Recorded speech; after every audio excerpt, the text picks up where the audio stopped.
శ్రీ వారాహి తంత్ర జ్యోతిష్యం పరిహారాలు. శ్రీమాత్రే నమః. సింహరాశి వారికి నిజంగానే గత జన్మ దోషాల ప్రభావం వీరి మీద పనిచేస్తుందా? అలా పనిచేస్తే ప్రస్తుతం వీరు ఏమి అనుభవిస్తున్నారు? మీరు ఎన్ని పరిహారాలు చేసినా మీకు ఫలితాలు రావడం లేదా? ఎందుకని?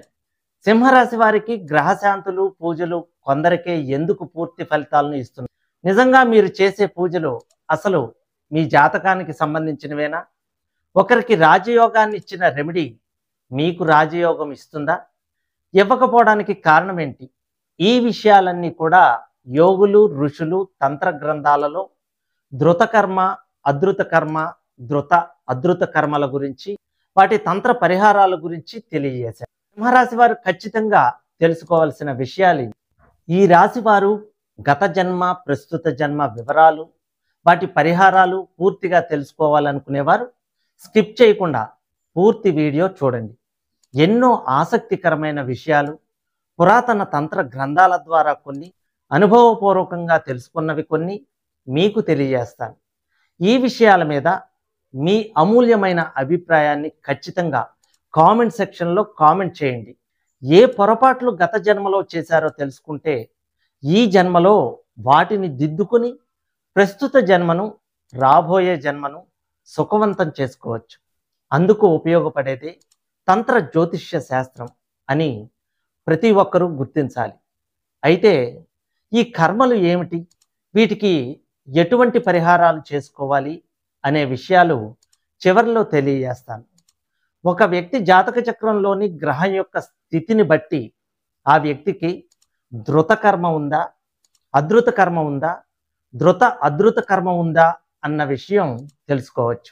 ఒక వ్యక్తి యొక్క గత జన్మ చెడు కర్మలు తక్కువగాను మంచి కర్మలు ఎక్కువగాను ఉన్నప్పుడు ఆ వ్యక్తికి ఈ జన్మలో ఎదురయ్యే సమస్యలు గ్రహ సంబంధ పరిహారాల ద్వారా దైవ సంబంధ పూజల ద్వారా పరిష్కారం అవుతాయి.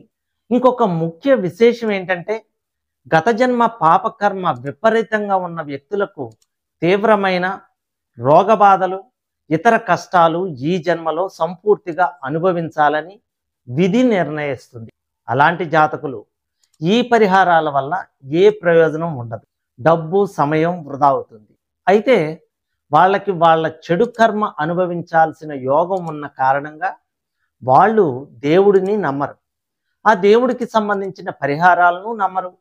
కొంతమంది ఏ పరిహారాల విషయం ఆలోచించరు, దేవుడికి కనీసం ఒక్కసారి కూడా దండం పెట్టరు.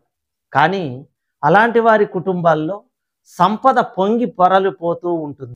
సాధారణంగా వాళ్ళకి పెద్ద సమస్యలు రావు. ఇలా ఎందుకు జరుగుతుంది అని కొందరికి అనిపిస్తుంది. ఎవరైతే గత జన్మలో తమ తాహతకి మించి మంచి పనులు చేస్తారో వాళ్ళకి జాతక చక్రంలో మంచి గ్రహస్థితులు ఉంటాయి. అందువల్ల వాళ్ళకి సాధారణంగా సమస్యలు రావు.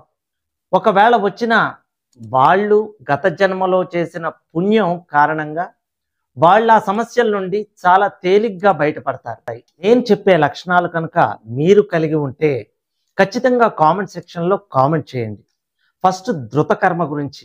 ఈ జాతకులు లేదా జాతకురాలు గత జన్మలో తీవ్రమైన పాపాలు చేసి ఉన్నట్లయితే, అంటే ఆస్తుల పంపకం సమయంలో అన్నదమ్ములను లేదా అక్క చెల్లెలను దారుణంగా మోసం చేసి వాళ్ళ వాటాలు కూడా తానే దోచుకోవటం, ఎవరినైనా హత్య చేయించటం లేదా చేయటం, వృద్ధాప్యంలో ఉన్న తల్లిదండ్రులకు అన్నం నీళ్లు ఇవ్వకుండా నరక యాతనలకు గురి చేయటం, కూలి వాళ్ళ చేత బండ చాకిరీ చేయించుకుని చివర్లో ఏదో వంక పెట్టి వాళ్లకు ఇవ్వవలసిన కూలి ఎగ్గొట్టం, తనకు మేలు చేసిన వారికి వెన్నుపోటు పొడిచి వాళ్ళని నాశనం చేయటం, కామంతో కళ్ళు మూసుకుపోయి దానికి ప్రేమ అనే పేరు పెట్టి ఆపై తల్లిదండ్రుల గౌరవాన్ని మనశ్శాంతిని నాశనం చేసి ప్రేమ వివాహాలు చేసుకోవటం ఫలితంగా తల్లి లేదా తండ్రి యొక్క అకాల మరణానికి లేదా ఆత్మహత్యలకు కారణం కావటం,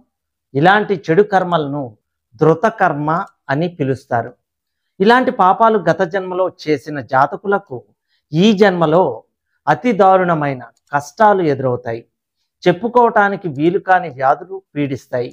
ఇలాంటి జాతకులకు ఎన్ని పరిహారాలు చేసినా ఆవగింజంత పరిహారం దొరకదని గుర్తించాలి. ఈ జాతకుడు లేదా జాతకురాలు గత జన్మలో ధృతకర్మను చేశారా లేదా అన్న విషయాన్ని ముందు నిర్ధారించుకోవాలి. ఇందుకోసం జాతక చక్రాన్ని పరిశీలించాల్సి ఉంటుంది. అయితే ఇందులో ముఖ్యమైన విషయాలు తెలుసుకోవాలి. ఆ జాతక చక్రానికి సంబంధించిన వ్యక్తికి ఆ సమయంలో జ్యోతిష్కుడి వద్దకు జాతకుడు జాతకురాలు వచ్చిన సమయం, జరుగుతున్న మహాదశ యొక్క అధిపతి, అంతర్దశ యొక్క అధిపతి, ఆ జాతకంలోని లగ్నాధిపతి, జన్మచంద్రుడు అనే గ్రహాలపై శుభగ్రహం అయిన గురువు యొక్క వీక్షణ అంటే దృష్టి ఉందా లేదా అన్న విషయాన్ని గుర్తించాలి. అదేవిధంగా జాతక చక్రంలో జాతకుల యొక్క గత జన్మ పుణ్యకర్మలను సూచించే 9వ స్థానం యొక్క అధిపతి యొక్క దృష్టి పైన చెప్పిన గ్రహాలపై ఉన్నదా లేదా అన్న విషయాన్ని కూడా తెలుసుకోవాలి. అలాంటి మంచి పరిస్థితులు ఆ జాతక చక్రంలో లేనట్లయితే ఆ వ్యక్తి గత జన్మలో ధృతకర్మ చేశాడని, అందువలన ఆ జాతకుడికి పరిహారాలు చేయించినా ఏ విధమైన ఫలితము ఉన్నదని అర్థం చేసుకోవాలి. మరి ఇలాంటి వారు ఏమి చేయాలో చివరిలో తెలియజేస్తాను. ఇక ధృత అధృత కర్మ క్షమించదగిన స్థాయిలో చేసిన గత జన్మ చెడు కర్మని ధృత అధృత కర్మ అని పిలుస్తారు. సాధారణంగా అజ్ఞానంతో ఇలాంటి తక్కువ స్థాయి పాపాలను మానవులు చేస్తూ ఉంటారు. ఏదేమైనా ధృత అధృత కర్మ చేసిన వ్యక్తుల యొక్క జాతకాలలో లగ్నాధిపతి జన్మచంద్రుడు, మహాదశ అధిపతి, అంతర్దశ అధిపతి, పైన శుభగ్రహం అయిన గురువు యొక్క శుభదృష్టి లేదా పూర్వజన్మ పుణ్యాన్ని సూచించే 9వ స్థానంలో ఉన్న గ్రహం యొక్క దృష్టి పడినట్లుగా ఉన్నట్టయితే ఇలాంటి జాతకులకు పరిహారాలు చేయిస్తే తప్పకుండా వాళ్ళ సమస్యలు చాలా వరకు తీరిపోతాయని చెప్పవచ్చు. ఇక అధృత కర్మ ఒక వ్యక్తి గత జన్మలో చేసిన చెడు కర్మ చాలా తక్కువ పరిమాణంలో ఉన్నట్టయితే, అంటే ఇతరుల పట్ల చెడు ఆలోచనలు చేయటం లాంటివి అన్నమాట. ఇతరులకు చెడు చెయ్యాలి అన్న ఆలోచన ఉంటుందే కానీ దానిని కార్యరూపంలోకి తీసుకురావటం జరగదు. అంటే నిజంగా ఇతరులకు చెడు చేయటం జరగదు.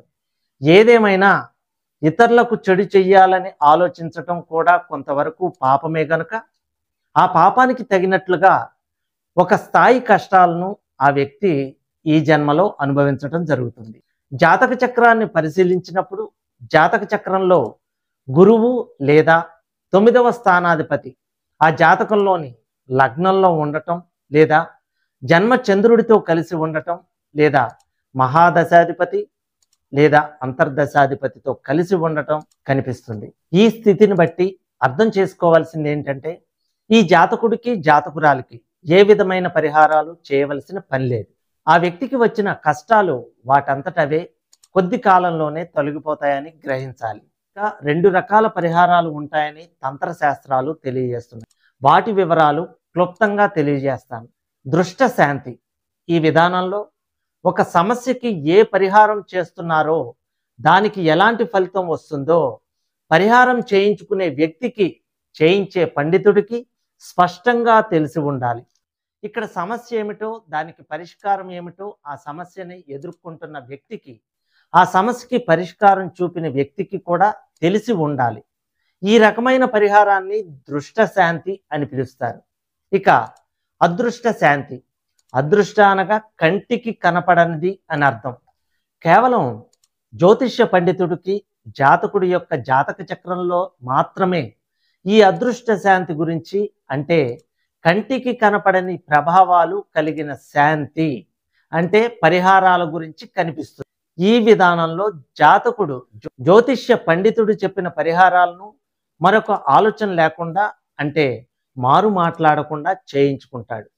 అయితే ఈ పరిహారాల ద్వారా ఏ విధమైన మార్పులు తన జీవితంలో వస్తాయో జాతకుడికి ఏమాత్రం తెలియవు. కేవలం వాటి యొక్క ఫలాన్ని మాత్రమే జాతకుడు అనుభవిస్తాడు. గ్రహదోషాల కోసం చేయించే పరిహారాలు, హోమాలు, తీర్థయాత్రలు, పేదలకు అన్నదానం చేయటం, సత్రాలు కట్టించడం, పాఠశాలలు పెట్టించడం, సొంతంగా రక్తదానాలు చేయటం, ఇతరుల చేత చేయించటం, ఇలాంటి పరిహారాలను లేదా శాంతులను అదృష్ట శాంతి అనే పేరుతో పిలుస్తారు. కనుక గత జన్మలో తీవ్రమైన పాపాలు చేసి ఆ పాప ఫలితాన్ని ఈ జన్మలో అనుభవిస్తున్న వారు, ధృతకర్మ చేసిన వారు తమ జాతక చక్రంలో ఉన్న గ్రహస్థితులను బట్టి అతి శక్తివంతమైన తాంత్రిక పరిహారాలను చేయించుకున్నట్లయితే సమస్యలు కొంతవరకైనా పరిష్కారం దొరుకుతుంది. అంతేకాకుండా తీవ్ర శక్తి గల పరిహారాల కారణంగా వాళ్ళకి ఇకపై కొత్త సమస్యలు రావడం సంపూర్తిగా ఆగిపోతుంది. ఇక గత జన్మలో సాధారణమైన పాపాలు చేసిన వారు తగిన పరిహారాల ద్వారా తమ సమస్యలను చాలా వరకు పోగొట్టుకుని మంచి స్థితికి చేరుకోవచ్చని భావించవచ్చు.